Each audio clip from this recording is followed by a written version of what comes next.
18 millions, c'est le nombre d'adultes se plaignant de troubles de circulation veineuse des jambes en France.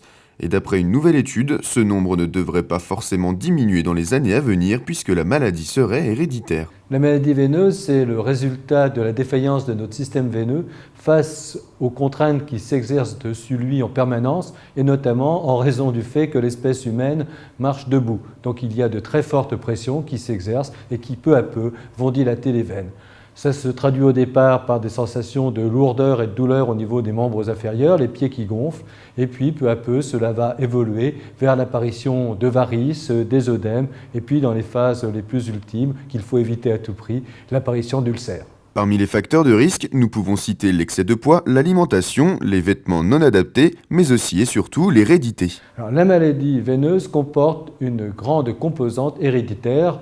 Nous l'avons d'ailleurs prouvé très récemment dans une énorme étude conduite sur 22 000 personnes consultant un médecin, quel que soit le motif de cette consultation.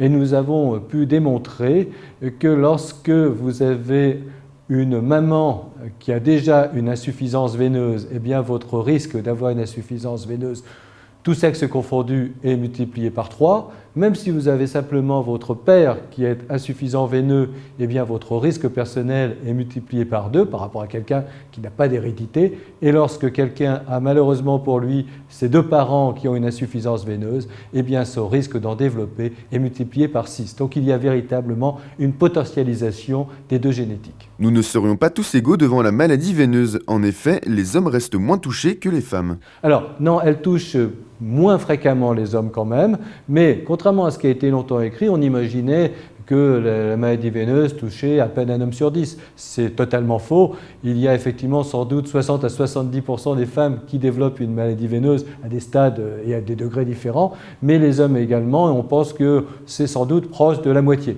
Simplement, les hommes étaient moins répertoriés dans les études parce qu'ils n'osaient pas, pour des raisons qu'on peut imaginer, aller consulter pour une maladie qui était étiquetée pendant longtemps comme une maladie de femme. Donc le garçon n'osait pas, et quand il allait consulter pour une maladie veineuse, c'est lorsqu'il était au stade de varices et des ulcères.